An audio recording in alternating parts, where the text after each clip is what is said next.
আসসালামু আলাইকুম। এখন শুনবেন সংবাদ শিরোনাম। নিরসন ও কর্মসংস্থান চায় প্রান্তিক জনগোষ্ঠী, মিলছে খাল খননের সুফল, স্বচ্ছতার সাথে প্রকল্প বাস্তবায়ন।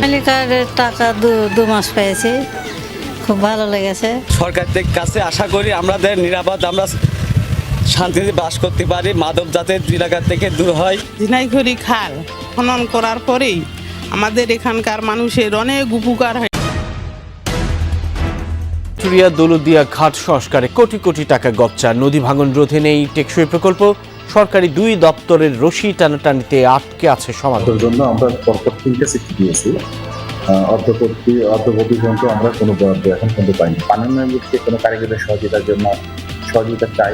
আমরা ইতিমধ্যে অনেকবার করেছি এবং আমরা বর্তমানে এবং অতীতে আমরা করা। নারায়ণগঞ্জে বিশ্ববিদ্যালয় ছাত্র সীমান্ত হত্যা মামলার রায়, 3 আসামির মৃত্যুদণ্ড। গাজীপুরে শিশু মুসা খুনের ঘটনায় আসামির ফের ঘোড়া জবাই করে মাংস বিক্রির আলামত। শ্রীপুরে জঙ্গলে মিলেছে 12টি ঘোড়ার মাথা, চামড়া আর হাড়গোড়। তদন্তে নেমেছে পুলিশ। সকালে উঠছি, ডেহারে গেছি, ঠিকই 12টা মাথা পরে রয়েছে, একটা ঘোড়া হাফ পরে রয়েছে। প্রতারকরা তারা এগুলা বিক্রি করে, কিন্তু তারা এটা কম টাকা দিয়ে আনছে, এটা অনেক টাকা লাভ করছে। এতক্ষণ শুনছিলেন সংবাদ শিরোনাম, এখন শুনবেন। বিএনপি সরকারের সাধারণ মানুষের বিপুল প্রত্যাশার কতটুকু পূরণ হয়েছে এই 6 মাসে, কি বলছেন গ্রামের মানুষ? সাম্প্রতিক সময়ে তীব্র লোডশেডিং এবং গ্যাস সংকট বেশ ভোগান্তিতে ফেলেছে সাধারণ মানুষকে। জানবো প্রান্তিক জনগোষ্ঠী। নির্বাচন ঘিরে বিপুল প্রত্যাশা গড়ে ওঠে মানুষের মাঝে। ভোটে বড় বিজয়ের পর 6 মাস পূর্ণ হলেও বিএনপি সরকারের সময়টা খুব বেশি না হলেও চাওয়া পাওয়ার হিসেব করছেন অনেকে। নির্বাচনী ইশতেহার অনুযায়ী প্রথম 6 মাসেই ফ্যামিলি কার্ড ও কৃষক কার্ড চালু করেছে সরকার, যা কিছুটা স্বস্তি দিয়েছে উপকারভোগীদের। তবে দ্রুত এর আওতা বাড়ানোর দাবি গ্রামাঞ্চলের মানুষের। পাশাপাশি সার সহ কৃষি উপকরণের দাম কমানো ও চাহিদা অনুযায়ী সরবরাহ নিশ্চিতের তাগিদও দিয়েছেন তারা। ফ্যামিলি কার্ডের টাকা দু মাস পেয়েছি, খুব ভালো লেগেছে। আমি বিধবা মানুষ, আমাকে কেউ আগে কার্ড করে দেয়নি। বাচ্চাটার আমার কিডনির সমস্যা, এই কিডনির সমস্যার উপকরণের জন্য আমার টাকাটা ধরেন কাজে লাগে। এই যে কৃষক কার্ড আমাদেরকে দিয়েছে প্রধানমন্ত্রী সাহেব, এটা দেওয়াতে আমাদের খুব উপকার হয়েছে। আমার একটা অনুরোধ প্রধানমন্ত্রীর কাছে, এই কৃষি কার্ডটা যাতে সারা বাংলাদেশে ছড়াই দেওয়া হয়। সরকারের কাছে দাবি করছে যাতে সার কমানো যায় এবং আমরা চাষি, গরিব চাষি আছে অনেকে, যাতে বাঁচতে পারে আর কি। বিগত বছরগুলোতে আইনশৃঙ্খলা পরিস্থিতির অবনতিতে উদ্বেগ ছিল সাধারণ মানুষের মাঝে। প্রথম 6 মাসে সরকার কতটা সফল এই সমস্যা সমাধানে, কি বলছেন গ্রাম অঞ্চলের মানুষ? সরকার যে প্রতিশ্রুতি দিছিল বাঙালির দেশবাসীর উদ্দেশ্যে, সরকার ঠিক মতনই চলছে। 6 মাসে কি বুঝবো, ভালো মন্দ কিছু বোঝা যায় না।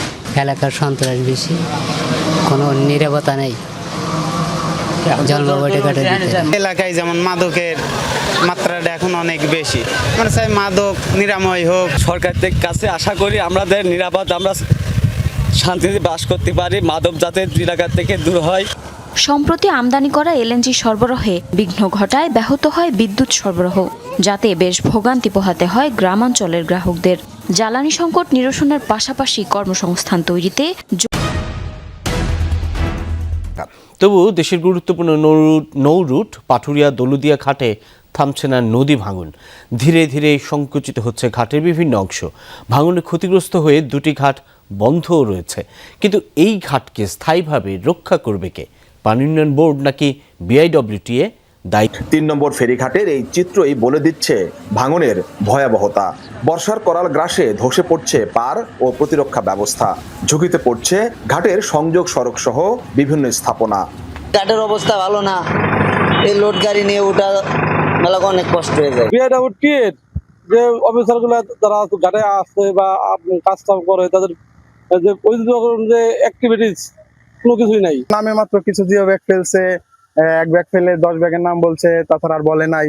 এভাবে তো চলতেছে। টাকা পয়সা আইনা মনে খায় দিয়ে মনে তারা কোনো ঘাটের কোনো কাজকর্ম কোনো কিছু করতেছে না। পদ্মার ভাঙনে ক্ষতিগ্রস্ত হওয়ায় প্রায় 2 মাস ধরে বন্ধ পাটুরিয়া 5 নম্বর ফেরিঘাট। 4 নম্বরও হুমকির মুখে।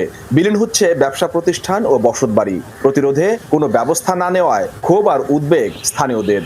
5 নম্বর ঘাট থেকে দাসকান্দি পর্যন্ত বিআইডব্লিউটি এর যে এরিয়া, এখানে কোনো কাজ করে না, কোনো গুরুত্ব নাই এদের। আমরা পাটুরিয়া ঘাটের জনগণ ভাগাভাগি দেখতে চাই না, আমরা নদী শাসনের কাজ চাই, আমরা অনেক মানববন্ধন করছি, আমরা এই তাল বাহানার দেখতে চাই না।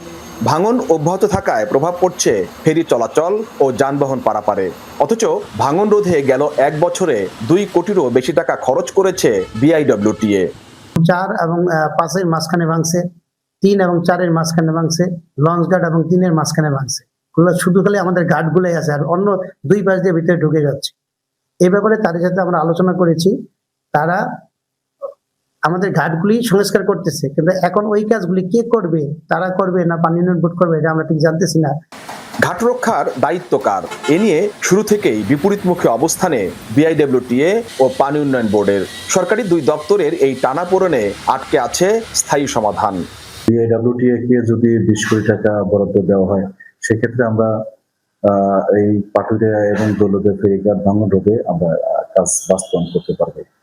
এই বরাদ্দের জন্য আমরা পরপর 3টে চিঠি দিয়েছি। অদ্যবধি পর্যন্ত আমরা কোনো বরাদ্দ এখন পর্যন্ত পাইনি। বিআইডব্লিউটিএ কর্তৃপক্ষ যদি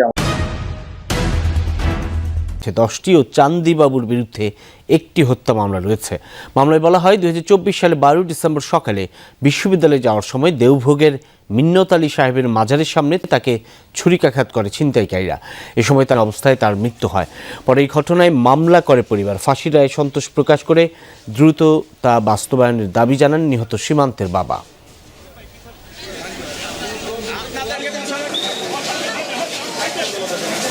বিশ্ববিদ্যালয়ের ছাত্র ওয়াজের সীমান্ত বিশ্ববিদ্যালয়ে যাওয়ার উদ্দেশ্যে ভোরবেলা বাসা থেকে বের হওয়ার পথে ছিনতাইকারীদের ছুরিকাঘাতে নিহত হয় এবং 3 জন ছিনতাইকারী পরবর্তীতে ধৃত হয়। তারা 164-এ তাদের দোষ স্বীকার করে। রায়টা দ্রুত হয়ে গেছে গা, আমি সকলের প্রতি আমি কৃতজ্ঞতা প্রকাশ করি। আমি আশা করব এইটা যাতে উচ্চ আদালতে দ্রুত শেষ হয়ে যায়। এদিকে গাজীপুরের কালিয়াকৈরে শিশু মুসা হত্যা মামলার রায়ে এক ব্যক্তিকে মৃত্যুদণ্ড এবং 10,000 টাকা অর্থদণ্ড দিয়েছেন আদালত। দুপুরে জেলা ও দায়রা জজ আদালতের বিচারক আলমগীর আল মামুন এই রায় ঘোষণা করেন। মামলায় উল্লেখ করা হয় 2023 সালের 26 জুন কালামপুর উত্তরপাড়া এলাকা থেকে নিখোঁজ হয় 5 বছরের শিশু মুসা। নিখোঁজের পরদিন প্রতিবেশী শাহজাহানের বাড়ি থেকে তার মরদেহ উদ্ধার করা হয়। এই ঘটনায় মুসার বাবা একটি হত্যা মামলা করেন। পরে বিচারিক প্রক্রিয়া ও সাক্ষ্য প্রমাণ পর্যালোচনা করে আসামির বিরুদ্ধে অভিযোগ প্রমাণিত হয় তাকে ফাঁসির আদেশ দেন আদালত। রায় ঘোষণার সময় দণ্ডপ্রাপ্ত আসামিকে আদালতে হাজির করা হয়। গাজীপুরে ফের ঘোড়া জবাই করে মাংস বিক্রির আলামত মিলেছে। সকালে শ্রীপুরের জঙ্গল থেকে 12টি ঘোড়ার মাথা, চামড়া ও হাড়গোড় উদ্ধার করা হয়। স্থানীয়দের ধারণা ঘোড়াগুলো জবাই করে বিক্রির উদ্দেশ্যে মাংস নিয়ে গেছে কোনো একটি চক। মুদিপাড়া এলাকায় এই সড়ক থেকে পায়ে হাঁটা পথ গেছে গভীর জঙ্গলে। এই বনের মাঝেই মিলেছে 12টি ঘোড়ার মাথা, চামড়া ও হাড়গোড়। স্থানীয়রা জানায় সোমবার সকালে কয়েকজন জঙ্গলে ঘাস কাটতে গিয়ে জবাই করা ঘোড়ার মাথা ও হাড়গোড় দেখতে পান। খবর ছড়িয়ে পড়লে ভিড় জমায় উৎসুক মানুষ। স্থানীয়দের ধারণা কোনো চক্র নির্জনে